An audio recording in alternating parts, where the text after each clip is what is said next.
Welcome to a story that changed the world. This is not just a business story. This is not just a success story. This is the story of Microsoft, a company that started in a tiny dorm room and became one of the most powerful empires in human history. A story of vision, failure, rejection, obsession, transformation, and ultimate dominance. A story where one young boy decided to dream bigger than anyone else, and then actually built it. And today, we use his dream every time we open a computer, every time we use Word, PowerPoint, Excel, or Windows. But behind all that technology is a story of struggle, fights, betrayals, genius, and reinvention. In today's video, we begin the true story of Microsoft. From a college dropout to the world's richest man, from a tiny software contract to a company worth over $3.8 trillion. This video is also great for your English learning. We use clear, simple English to help you understand every moment, and you will learn English and success together. So grab your notebook, because this isn't just a video. This is a masterclass in how to think, how to lead, and how to win. Part 1. The boy who fell in love with computers. Before Microsoft became a global empire, there was a boy, not rich, not powerful, not famous, just a boy with glasses, a fast brain, and a deep obsession with computers.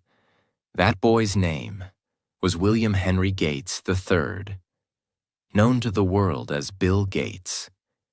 He was born on October 28, 1955 in Seattle, Washington, USA. His father was a lawyer, very disciplined and strong. His mother was a teacher, warm and smart. From a young age, Bill Gates was different. While other kids were playing outside, Bill was reading encyclopedias. He didn't just read stories. He read the dictionary, the World Book, even legal documents for fun. At the age of 7, he was already thinking like an adult. He loved logic, numbers, and solving problems. At the age of 13, Bill went to a private school called Lakeside. It was expensive. It was elite. And it had one thing no other school had at that time: a computer terminal. This was the 1960s. Back then, most adults had never even seen a computer. But this school had a deal with a company that allowed students to experiment with time on a mainframe computer. And Bill fell in love. He skipped gym class just to sit in front of a screen, typing strange commands, solving problems, breaking things, fixing them. He wasn't alone. There was another boy, Paul Allen. He was 2 years older, more quiet, more focused, but just as obsessed. Together, Bill and Paul started hacking into the computer system, not for money, but to learn, to understand, to go deeper. They were caught and punished by the school. But something amazing happened next. Instead of banning them, the school offered them free computer time in exchange for helping debug and improve the system. And just like that, Bill Gates and Paul Allen got their first real-world programming job. As teenagers, before Microsoft, they started a small company called Traf-O-Data. It sounds strange, but it was smart. Cities had machines that counted cars on roads. Bill and Paul wrote software to analyze traffic data and help cities improve road planning. They made a small amount of money, not millions, but it gave them experience in writing code for real customers. They were still teenagers. While still in school, Bill Gates read an article about the Altair 8800, the first affordable personal computer. Something clicked. He told Paul Allen, "This is it, the future. We must build software for this." So they picked up the phone, called the company MITS that made Altair, and said they already had software ready. But here's the truth. They hadn't written a single line yet. But they got the meeting anyway. They worked nonstop for weeks to actually build it in time. And when they finally showed it to the company, it worked. MITS bought their software, and that was the beginning. Bill Gates was 19. Paul Allen was 21. They moved to Albuquerque, New Mexico, where MITS was located. And on April 4th, 1975, they officially founded Microsoft, combining microcomputer and software. Later, they removed the hyphen. Microsoft was born. Bill drops out of Harvard. Yes, Bill Gates was a Harvard student, one of the most prestigious colleges in the world. But after starting Microsoft, he made a decision. I can always go back to school, but this opportunity won't wait. He dropped out. He risked everything, his future, his parents' trust, his education, for one belief: the future of the world will be shaped by software. And he wanted to write that software. Microsoft was now real. Two young boys, Bill Gates and Paul Allen, in a small office in Albuquerque, writing software for the new age of personal computers. They had no office furniture. They ate fast food. They coded 18 to 20 hours a day. Their business wasn't about glamour or design. It was about logic, function, and efficiency. But something else was happening in another part of America. While Microsoft was focused on software, in Silicon Valley, a young man named Steve Jobs had a different dream. Let's build the most beautiful personal computer ever made. He teamed up with another brilliant mind, Steve Wozniak. And in 1976, just 1 year after Microsoft was born, Apple Computer was founded in a garage. While Bill Gates was building software, Steve Jobs was building hardware. In 1979, Steve Jobs invited Bill Gates to come visit Apple's headquarters. Jobs showed Gates something shocking: a secret project called the Apple Lisa, a new computer with a graphical interface. Instead of typing commands, you could now click icons with a mouse. This was revolutionary. Until now, computers looked like black screens with green text. But the Lisa had windows, icons, menus, and clickable folders. Bill Gates was stunned. This was the future. Apple, believing they had the lead, hired Microsoft to build software for the Macintosh, their next big computer. Microsoft made Word, Excel, and other programs for the Mac. But secretly, Bill Gates had a plan. He was working on his own operating system, something that would compete directly with Apple's software, but run on any PC, not just Apple's expensive computers. This system would be called Windows. When Steve Jobs discovered that Microsoft was working on Windows, he was furious. He called Bill Gates and accused him of stealing Apple's ideas. But Bill Gates replied with calm logic. Well, Steve, I think it's more like, we both had this rich neighbor named Xerox, and I broke into his house to steal the TV. But you already stole it. What Gates meant was this: both Apple and Microsoft had borrowed ideas from Xerox, a company that first invented the graphical interface, but failed to see its potential. Jobs took it. Gates took it too. But Gates was more strategic. Instead of building expensive hardware like Apple, Microsoft would build Windows software and sell it to every computer manufacturer in the world. That one move would change everything. In 1985, Microsoft officially launched Windows 1.0. It wasn't perfect. It was slow. It was buggy. But it had something Apple didn't: Open access. Any computer maker, IBM, Dell, Compaq, HP, could install Windows on their machines. And just like that, Microsoft became the default software for millions of new PCs. Windows kept improving. Windows 2.0 came in 1987. Windows 3.0 in 1990. Windows 95. A massive breakthrough came in 1995. That release changed the world. Microsoft launched Windows 95 like it was a rock concert. They paid $3 million to use the Rolling Stones song "Start Me Up" in the commercial. People lined up at midnight to buy it. It sold 7 million copies in 5 weeks. By 1998, over 90% of computers in the world were running Microsoft Windows. Apple couldn't compete with that scale. Microsoft became not just a company, it became a standard. As Windows took over the world, Microsoft became a money machine. Here's how fast it happened. In 1986, Microsoft went public. Opening share price, $21. Within a year, it jumped to $100 plus. Bill Gates became a billionaire at age 31, the youngest billionaire in history at that time. By the late 1990s, his net worth crossed $100 billion. Microsoft became the richest tech company in the world, valued at hundreds of billions of dollars. And remember, this wasn't just one product.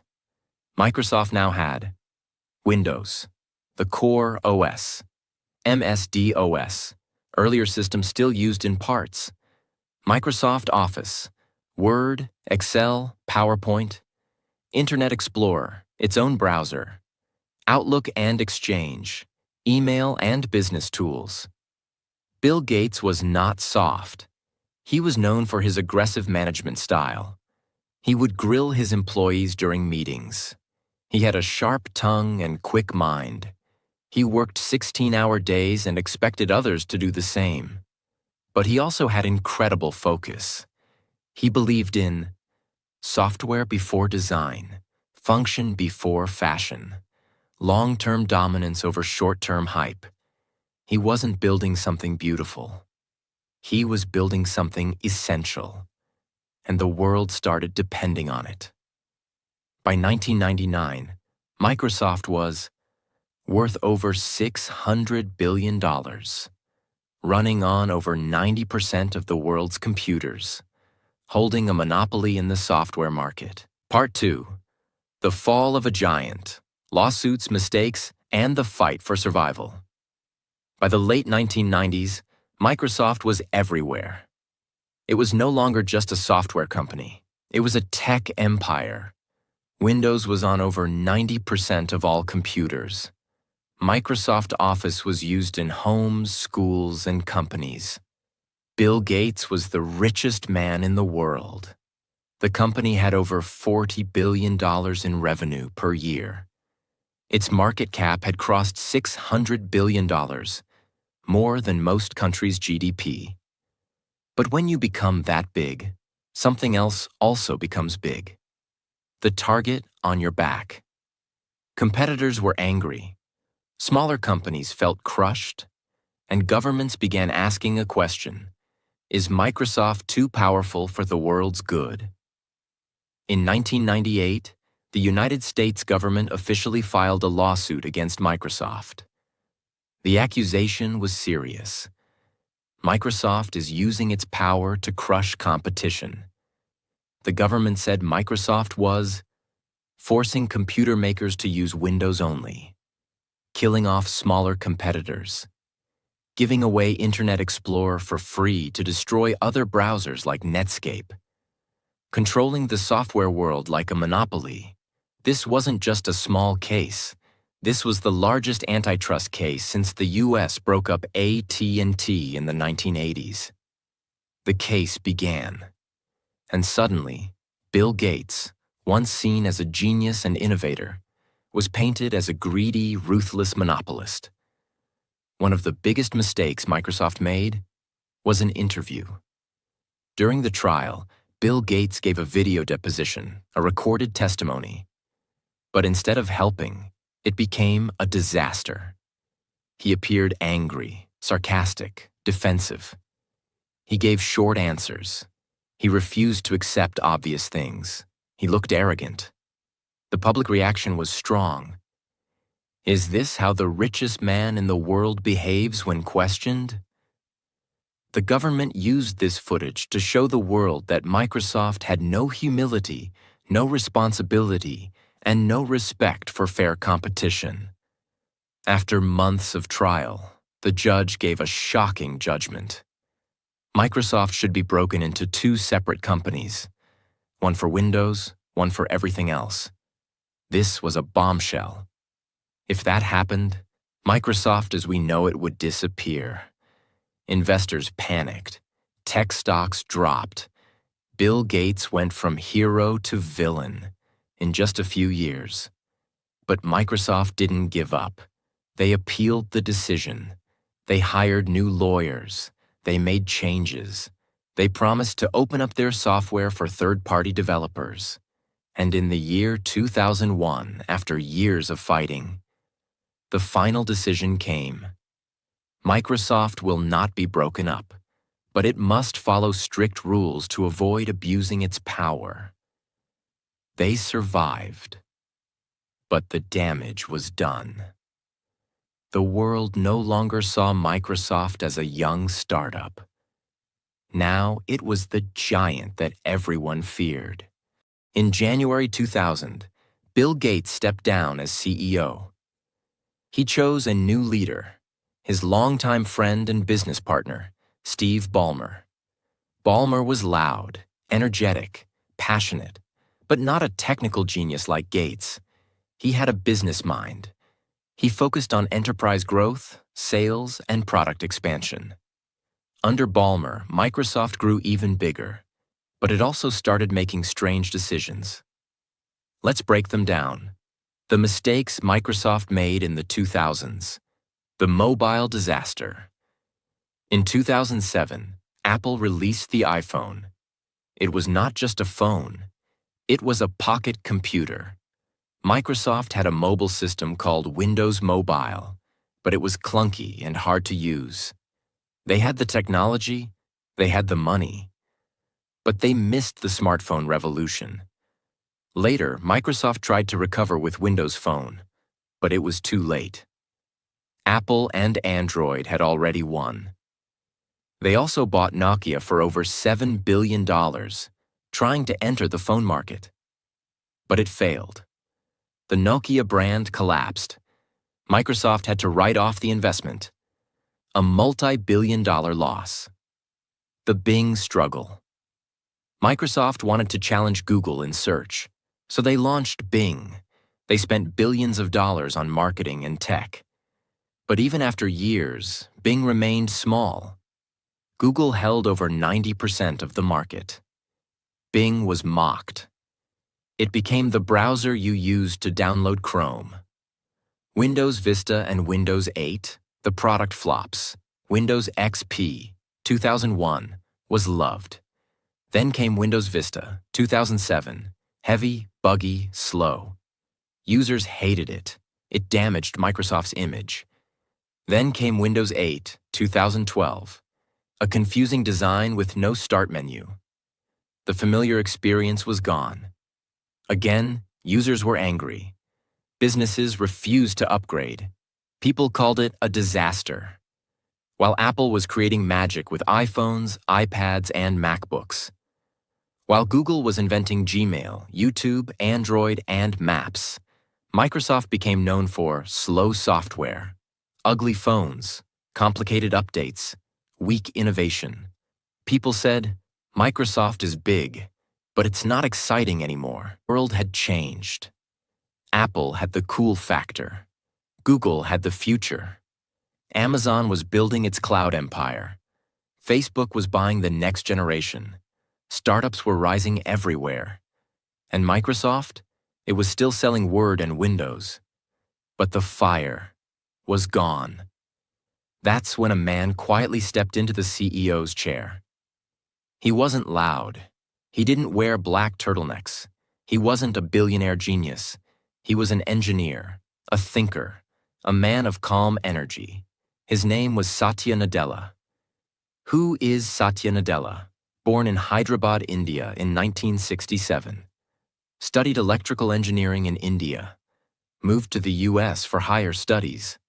Got a master's in computer science.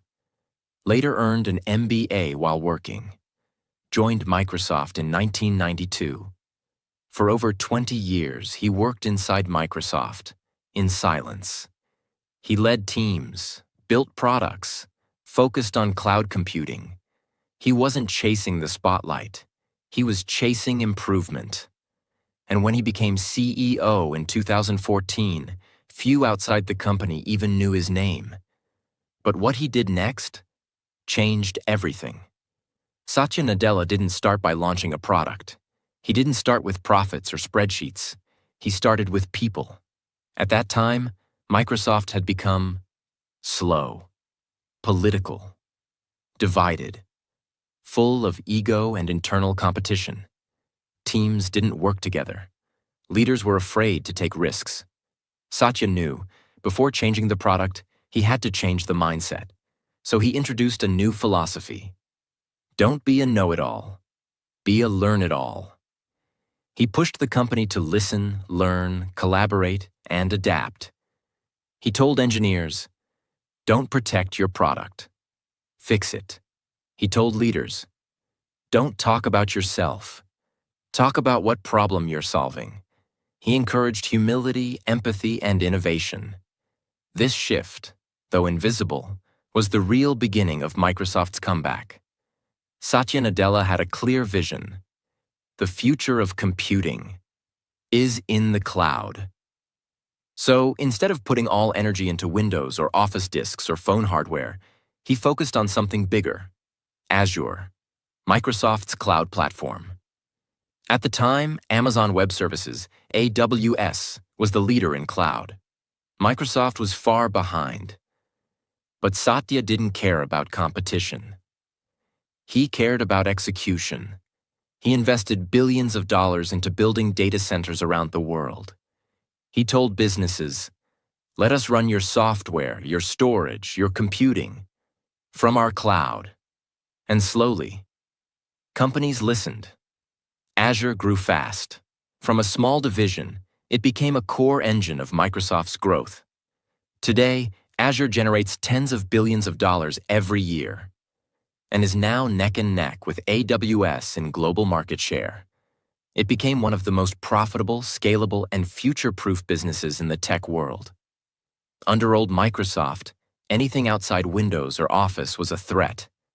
Linux, enemy, Android, competition, iOS, ignored, open source, rejected. But Nadella saw things differently. He said, we're not here to fight the past. We're here to serve the future. So he made bold decisions.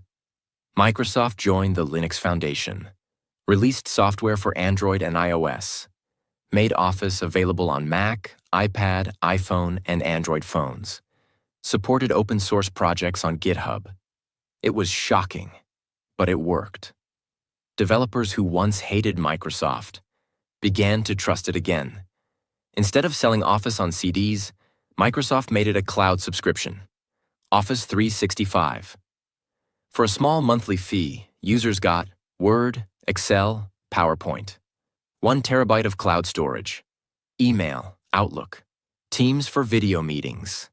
This model was genius. It gave users constant updates. It gave Microsoft monthly recurring revenue. And it created a sticky ecosystem that people stayed in. While Sony's PlayStation dominated the console market, Xbox had always been second. But under Satya Nadella, Microsoft started thinking long-term. Instead of just selling consoles, they focused on Game Pass, a subscription service for gamers. For $10 to $15 per month, users could play hundreds of games across Xbox, PC, and cloud. This made Microsoft different. They weren't selling boxes. They were selling freedom to play. By 2024, Xbox Game Pass had over 25 million subscribers, and Microsoft's gaming division was generating over $16 billion per year. During the pandemic, remote work became the new normal. Video calls, online meetings, team collaboration. Microsoft launched Teams, an all-in-one workspace for chat, video, files, and meetings. Within just 2 years, Teams grew from 20 million to over 280 million users. It became essential, not just for companies, but for schools, hospitals, and governments. Satya Nadella made bold billion-dollar investments that shocked the tech world. 1. LinkedIn, 2016, for $26.2 billion. Everyone asked, why? But it worked. LinkedIn's user base exploded. Microsoft integrated it into Office, Outlook, and AI tools. Today, it makes over $15 billion per year. 2. GitHub, 2018, for $7.5 billion. A platform for developers. This was a trust play. Microsoft told coders, "We support your work." GitHub kept growing, and so did Microsoft's image among developers. 3. Activision Blizzard, 2023, for $69 billion. The largest gaming acquisition in history. Microsoft now owns Call of Duty, Candy Crush, World of Warcraft, and more. A massive move to dominate gaming across console, cloud, and mobile. Let's look at what happened to Microsoft under Satya Nadella's leadership. Market cap, from $300 billion to over $3.8 trillion. Azure cloud revenue, $70+ billion annually. Office 365 revenue, $50+ billion annually. Gaming, over $16 billion annually. Stock price, grew more than 10 times in less than 10 years. Microsoft became the world's most valuable company again. More than the money, Nadella brought humanity back to Microsoft. He talked about his personal journey. His son Zane was born with cerebral palsy. He spoke openly about empathy, pain, and seeing the world through others' eyes. He built a company that wasn't just about code, but about people. Part 3. The future in their hands. How Microsoft is quietly building the next world with AI. By the time the world noticed the AI revolution, Microsoft was already ahead of it. Other companies were still talking about what artificial intelligence could do. But Microsoft? They were already doing it. Building, investing, and integrating AI into everything they touched. This wasn't a small shift. This was the beginning of a new era. And Microsoft had prepared for it long before anyone else understood how big it would be. What is AI? And why it matters for Microsoft? AI, or artificial intelligence, is no longer just about robots or science fiction movies. Today's AI means writing human-like text, understanding spoken language, analyzing billions of data points instantly, making decisions, suggestions, and even creating code, helping businesses, students, creators, and doctors in real time. Microsoft saw AI not as a feature, but as a new platform, like Windows was in the 90s, or the Internet was in the 2000s. This time, they wanted to own it from the beginning. Let's go back to 2019. Microsoft made a decision that shocked many people in the tech world, but only later. They partnered with a small but powerful company called OpenAI, the creators of ChatGPT. Most people didn't even know what ChatGPT was at the time. But Satya Nadella and his team understood one thing. Whoever controls the most powerful language models will shape the future of how humans and machines interact. So Microsoft invested quietly. First $1 billion in 2019. Then, over time, more than $10 billion by 2023. They didn't just give money. They offered cloud power through Azure. So OpenAI could train its giant models like GPT-3 and GPT-4. In return, Microsoft got exclusive access to embed these models into its own tools. And that's when everything began to change. Microsoft didn't create a separate app to showcase their AI.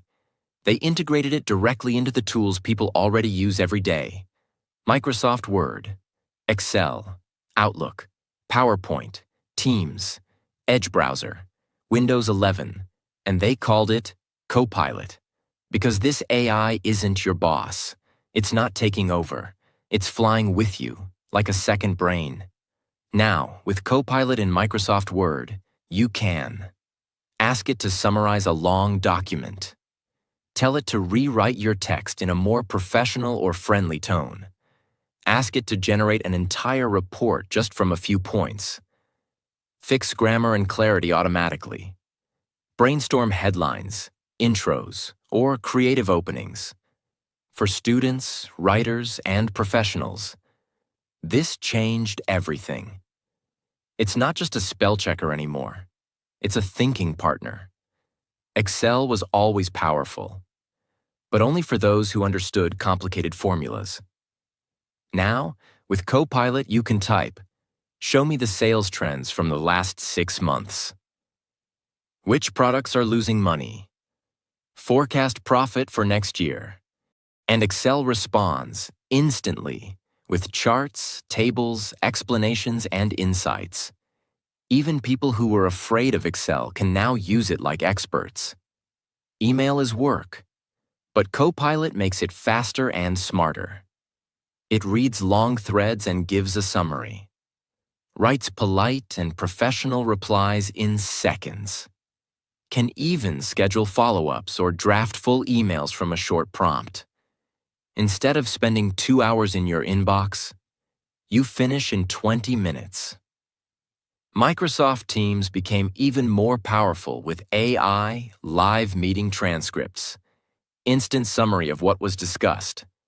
Action items are listed automatically. Missed a meeting? You can ask, what decisions were made? Who's responsible for the budget? And Copilot answers in seconds.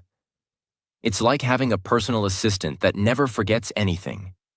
Microsoft owns GitHub, the largest code-sharing platform in the world.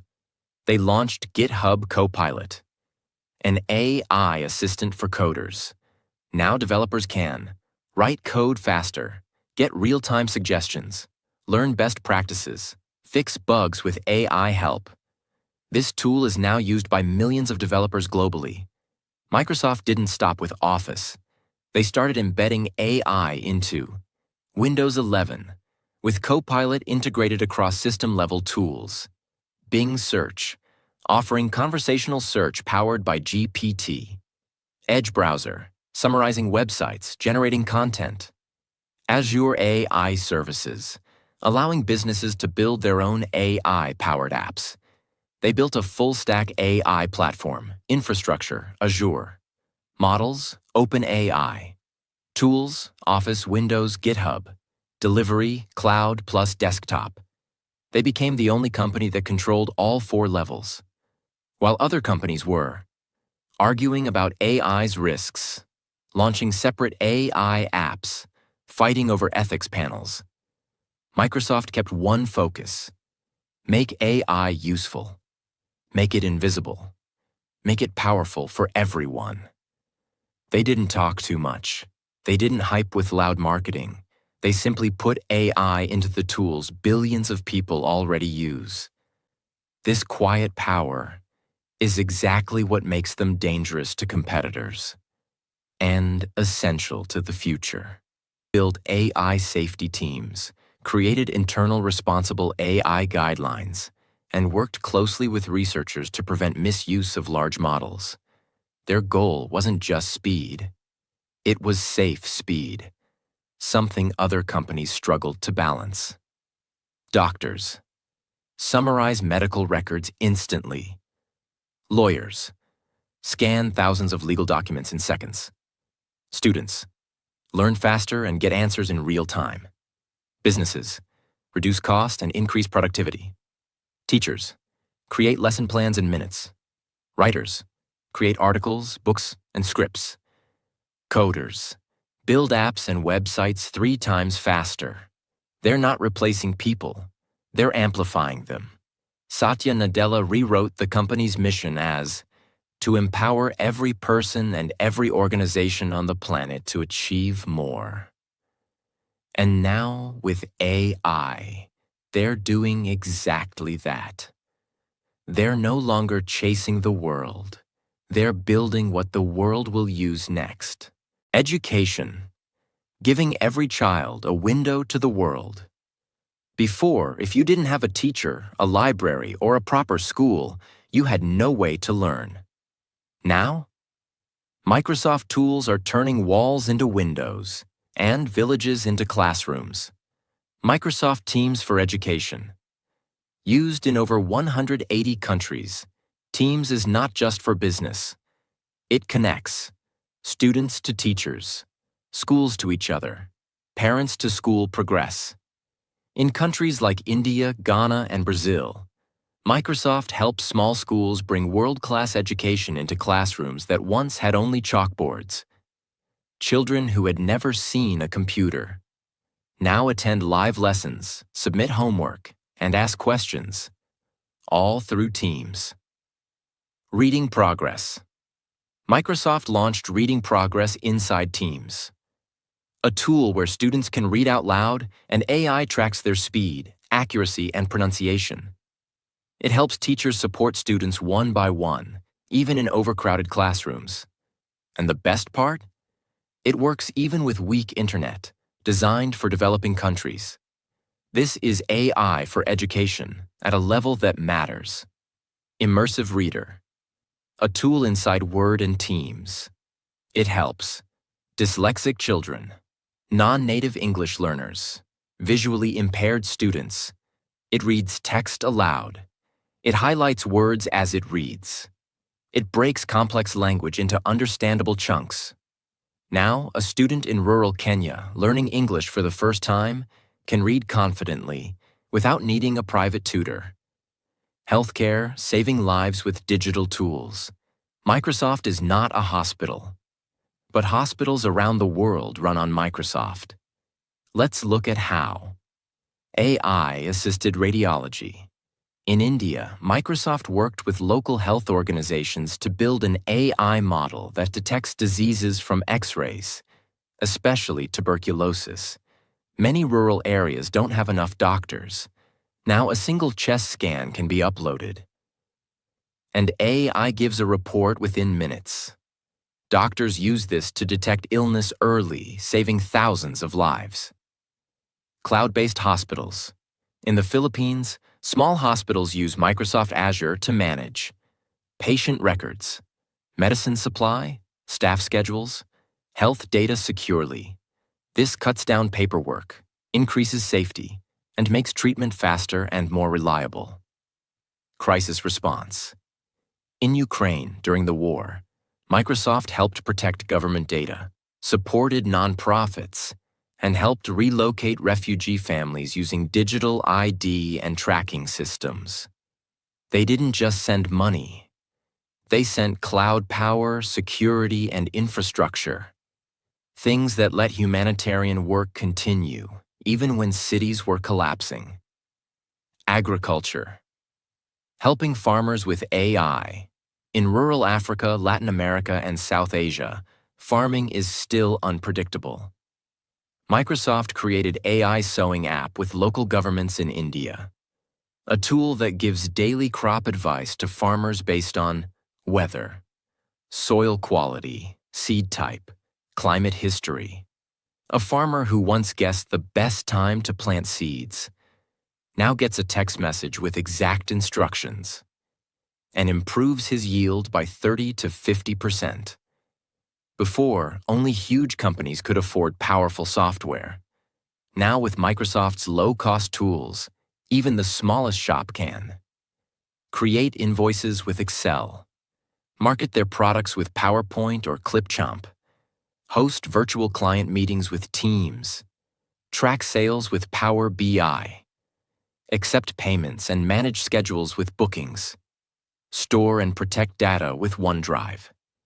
In Vietnam, a woman who sells handmade bags online uses Word to write product stories, Excel to track costs, PowerPoint to make her catalog, and Teams to talk to buyers in France and Japan.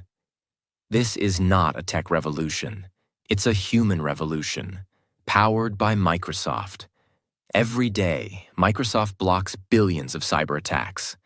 Their security tools are used by governments, hospitals, banks, airports, even small personal websites. They don't just react to attacks. They predict them. Using AI, Microsoft can detect phishing emails, fake websites, data breaches, malicious code. They even helped vaccine companies protect their research during the pandemic, shielding it from cyber spies.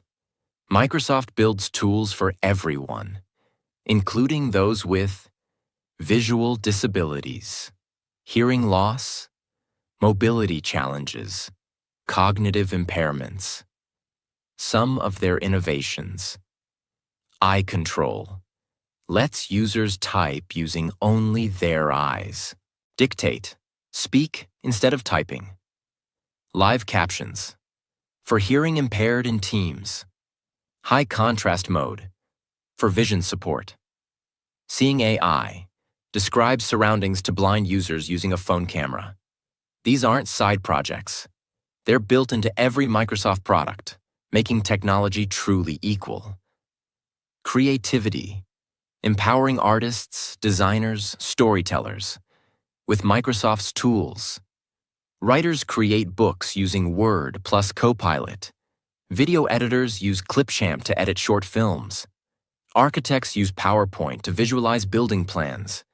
Designers create social posts with Designer AI. Musicians use OneDrive to store and share audio files. YouTubers use Azure AI tools to transcribe videos, add subtitles, and even translate voice. One storyteller in Nigeria used PowerPoint and AI voice tools to create an animated children's book, now downloaded over 200,000 times. That's what empowerment looks like. FedEx uses Azure to track every package and optimize delivery. Emirates Airlines uses Microsoft for crew scheduling and maintenance. The United Nations runs disaster relief dashboards with Power BI. NASA uses Microsoft Cloud tools for space research. Governments use Teams to run remote parliaments and councils. This isn't a software company anymore. Microsoft is the backbone of modern civilization.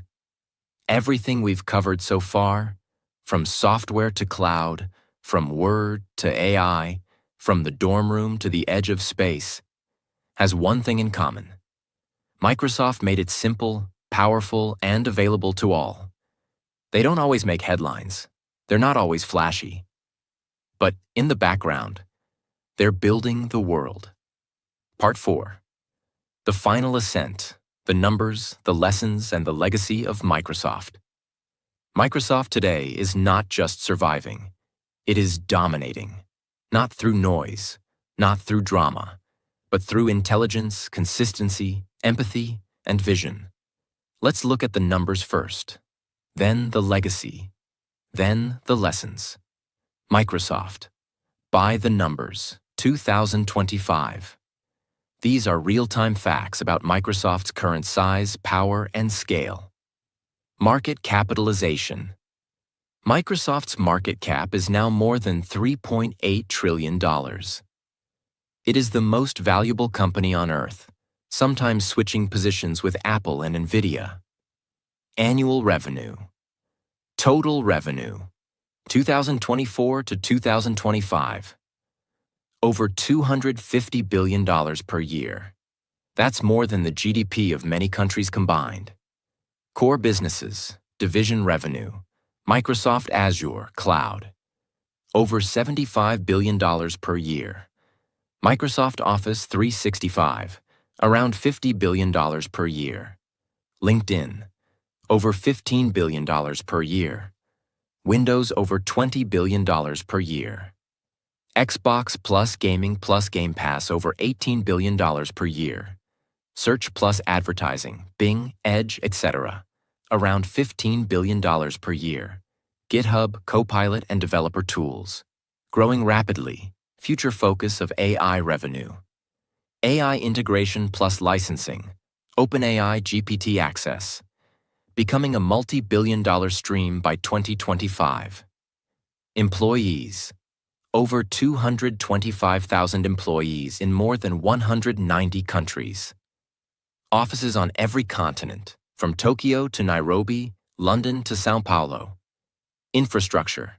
Over 60 data regions across the world, hosting AI, cloud, gaming, government, and military systems. Global reach. Microsoft products are used by over 1.5 billion people. Over 400 million Windows 11 users. Office 365 is used in more than 90% of Fortune 500 companies. AI leadership. Microsoft has invested over $13 billion in OpenAI. Integrated GPT-4, Copilot, and AI APIs into its full ecosystem, leading the enterprise AI market globally. Now let's talk about something even bigger than numbers. This is not a story about software anymore. This is a story about human potential. Microsoft didn't just sell tools, it helped build dreams. From students in Africa writing essays with Word, to researchers in Europe running simulations on Azure, to doctors in India scanning X-rays with AI, to grandmothers in America using Skype to call their grandchildren, to developers in Indonesia building apps on GitHub. Microsoft gave people power, and it did it quietly, without showing off, without chasing attention. Just like a good operating system, it worked in the background and let others shine in the front. Let's remember where it all started. A 13-year-old boy in Seattle, reading books, skipping gym class to use the school computer. That boy's name was Bill Gates. He teamed up with his friend, Paul Allen, and together they created a language for a machine no one believed in. From that tiny contract, to building Microsoft in a small office with no furniture, to creating Windows, Office, and Word, they didn't just write code, they rewrote how we live. But the journey wasn't perfect. Microsoft was sued. Microsoft was hated. Microsoft made terrible products. Microsoft almost missed the mobile revolution. Microsoft almost became irrelevant. But then came another quiet man. Not loud, not flashy, not famous. Satya Nadella, an engineer from India who brought back humility, empathy, and bold thinking. He didn't rebuild Microsoft's image with marketing. He rebuilt it from the inside, with culture, cloud, and care. And under him, Microsoft did something very few companies ever do. It came back stronger and wiser. Now here is the most important part of this story. The lessons for your future. 1. Start small, but think big. Microsoft began with one contract, one machine, and a few lines of code. You don't need to start big, but you must think big and think with clarity. 2. Build useful things. Microsoft didn't chase trends. It built what people actually needed. Word to write, Excel to calculate, Windows to connect, Teams to communicate, Azure to grow. Ask yourself, what does the world need that I can build? 3. Be ruthless with vision, but kind with people. Microsoft was often aggressive with competition. But Satya Nadella brought compassion, humility, and teamwork. He proved that you don't have to be rude to be successful. You can be strong and still kind. 4. Fail, learn, repeat. Microsoft made huge mistakes. Zune, Vista, Windows 8, Nokia, Internet Explorer, Bing, early years. But they kept learning, kept listening, kept rebuilding. You are not defined by your mistakes. You're defined by your response to them. 5. Evolve or die. Microsoft could have died when the world moved to smartphones, cloud, AI, remote work, cross-platform tools. But it evolved, and now it leads. Comfort is the enemy of greatness. 6. Let others win with you. Microsoft is powerful today, not because it wins alone, but because it builds platforms where others can win too. Developers on GitHub, startups on Azure, students using Copilot, teachers using Teams, gamers using Game Pass. Don't build a throne, build a stadium. Let others rise because of your work. Microsoft is not just a company, it's a reminder that the biggest companies in the world are often built in quiet rooms by normal people who just refuse to give up. So if you're watching this video and you have a dream, an idea, or even just a feeling that you're meant to do something more, don't ignore it. Build it. Start with what you have. Work with what you know. And believe, even when no one else does. Microsoft's story doesn't end here, because it's still writing it. With every line of code, every AI model, every lesson, every teacher, and every dreamer it empowers. But your story? That's just beginning. Thank you for watching the full story of Microsoft, from a dorm room to a $3.8 trillion empire.